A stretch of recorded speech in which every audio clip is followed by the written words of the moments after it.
The Fallout universe is full of horrible ways to die.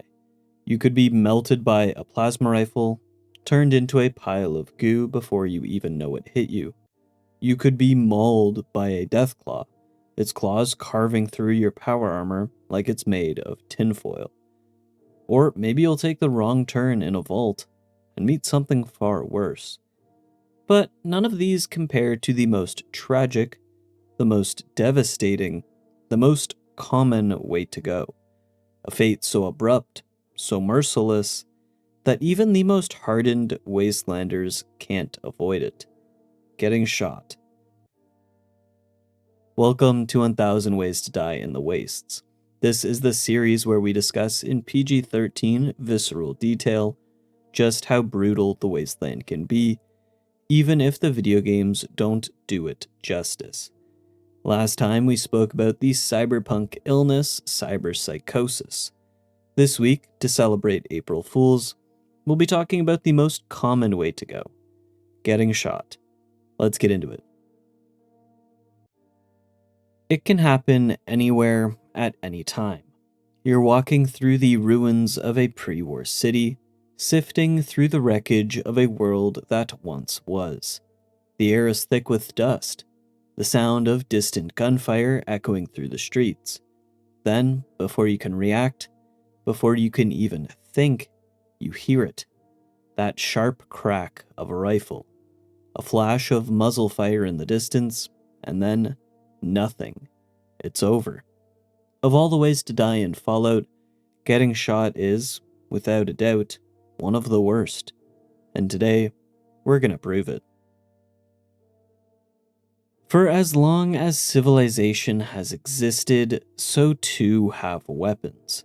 From crude clubs to advanced plasma rifles, humans have always found ways to kill each other.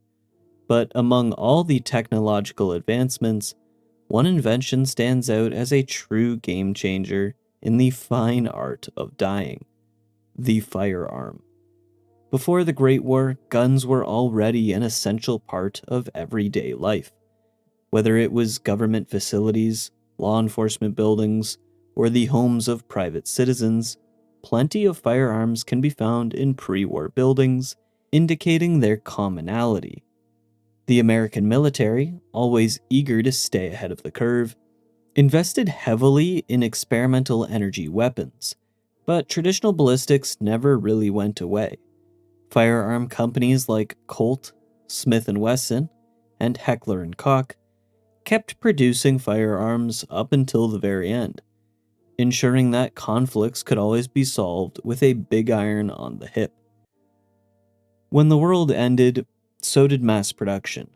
But guns never disappeared. They simply became more valuable. In the post-apocalyptic wasteland, a firearm isn't just a weapon. It's a survival tool, a currency, and in some cases, like with Kellogg the Ghoul, or even Dave from the Republic of Dave, it's also a status symbol. The Brotherhood of Steel hoards advanced energy weapons, unwilling to let such technology fall into the wrong hands. The gunrunners continue manufacturing their own unique firearms, providing mercenaries, scavengers, and warlords with the best firepower caps can buy. Meanwhile, raiders and settlers make do with whatever they can scavenge: rusted pipe guns, pre-war revolvers, or the occasional rifle. And so, for over 200 years, the bullet has remained one of the most reliable causes of death in the wasteland. It doesn't matter if you're a vault dweller, a super mutant, or just your average wastelander. No matter how much armor you wear, no matter how much radiation you've survived, no matter how many stim packs you've stockpiled, if someone pulls the trigger and the bullet finds its mark, you're done. But while in lore and in real life, this is how firearms and bullets work, it's within the Fallout games that humans and creatures can tank many more shots than typically expected. A single 10mm round to the chest, even if it doesn't outright kill, should still be pretty devastating. But in the games, it's often just an inconvenience. On harder difficulties, sure, the damage that firearms do better matches the expected real-life outcome, but making gunshot wounds realistic inside of a sci-fi post-apocalyptic video game that has never really been about realism would just be a tad jarring. So what does Fallout do to tone down the realism of firearms while also making them punch relative to their firepower? And well, it all comes down to how Fallout calculates damage. First, there's damage resistance, or DR, a mechanic that determines how much of an attack's force is absorbed before it actually harms the target. In the Fallout 3 and New Vegas era, DR worked as a percentage reduction. If you were wearing armor with 24 DR, like the leather armor in Fallout 3, it meant that 24% of incoming damage was ignored outright. That means even a rinky-dink weak pistol could technically hurt a heavily armored opponent, just at a reduced rate. But this system had its flaws.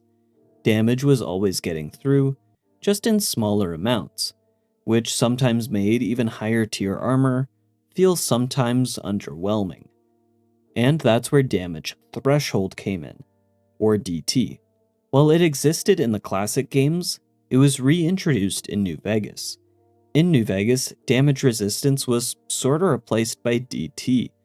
Nearly every armor gave DT instead of DR, and the only ways of getting any sort of DR for the player was through consumables. Damage threshold served as a flat reduction, rather than a percent.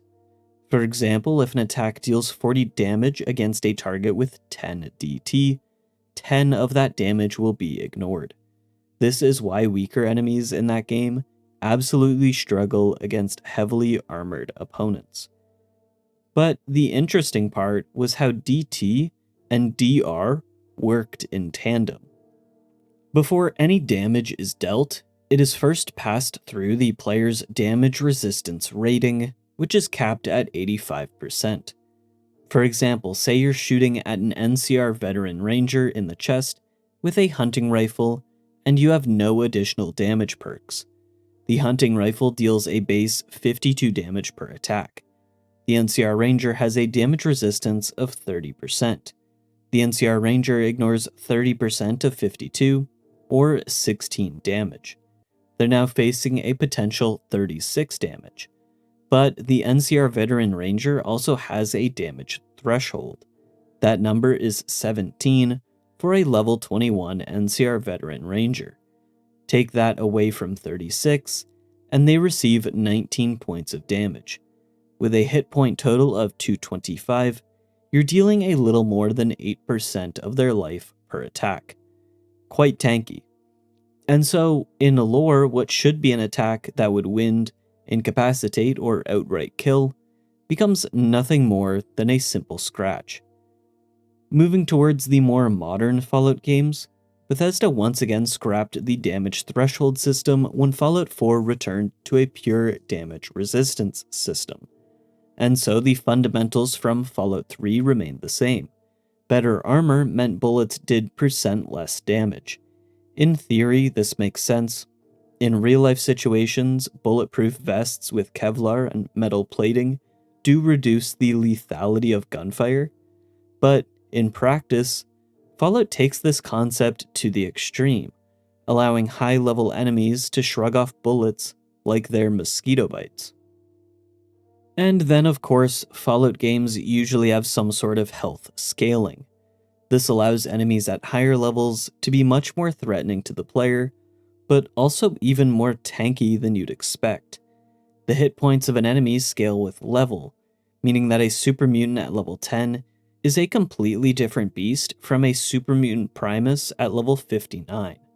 The higher the enemy's health, the less meaningful each bullet feels, leading to absurd situations where a bolt of plasma is simply absorbed as if the enemy is some sort of Bruce Banner looking dude.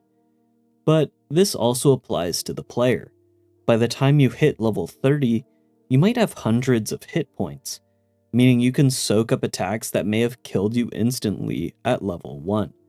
In Fallout 76, this effect is even more exaggerated, where a high-level character can eat minigun fire like it's breakfast, lunch, and dinner before eventually going down, something that, in reality, would turn you into Swiss cheese.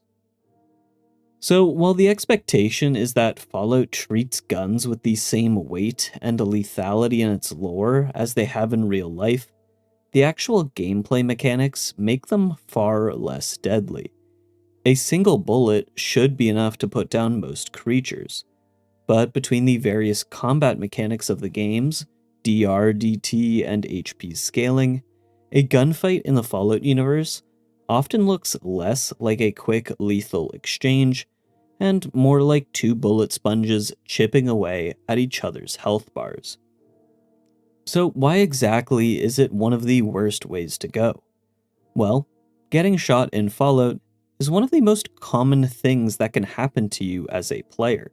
I don't think you could do a single playthrough of any Fallout game without getting shot at least once. It's practically background noise in the wasteland, gunfire in the distance, bullets whizzing past, another raider or super mutant emptying a magazine in your direction. In the games, it's just something that you accept.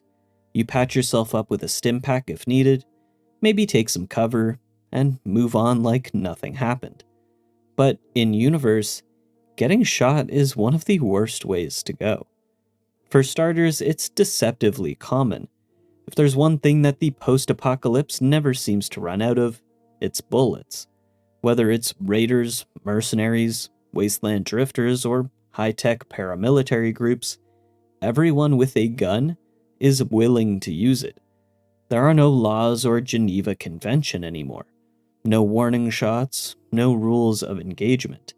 If someone wants what you have, or just doesn't like the way that you look at them, they'll shoot first, and probably never ask questions later. I mean, why would they? You're dead. What are they gonna do? Ask a dead guy a question? They won't be getting that answer anytime soon. And this isn't just speculation. Violence defines the wastes.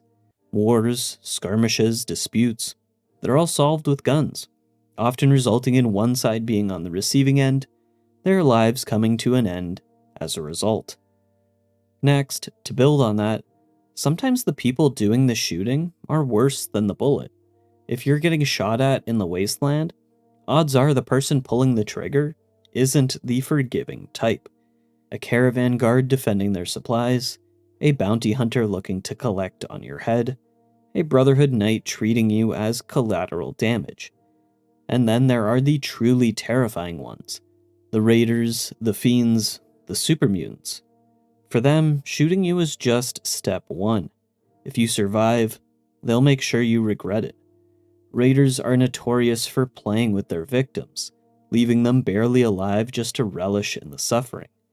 As for super mutants, if a bullet doesn't kill you, they might just drag you off and find a different use for you. And lastly, it's often utterly meaningless. Perhaps maybe the worst part about getting shot in the wasteland is that, in the grand scheme of things, it means nothing. You're likely to not get a heroic last stand or some dramatic moment of defiance. You'll just go down another nameless corpse in a world already full of them. Your killer probably won't even remember you 5 minutes later. No burial, no mourning, just another body for scavengers to pick apart. As we've seen with this series, there are a lot of terrible ways to die in Fallout. You could be ravaged by some swarming bloatflies, melted by a plasma gun, or turned into some mindless husk by some horrifying experiment. But getting shot, that's the kind of death that's so brutally simple. It doesn't take a monster, a mutation, or a world-ending event. It just takes one person, one gun, and one bullet. And that is why it is one of the worst ways to go. That's all from me today, folks. If you liked the video, be sure to like and comment, join the Discord, have a good rest of your day. Cheers. For from where you're kneeling must seem like an 18-carat run of bad luck. Truth is, the game was rigged from the start.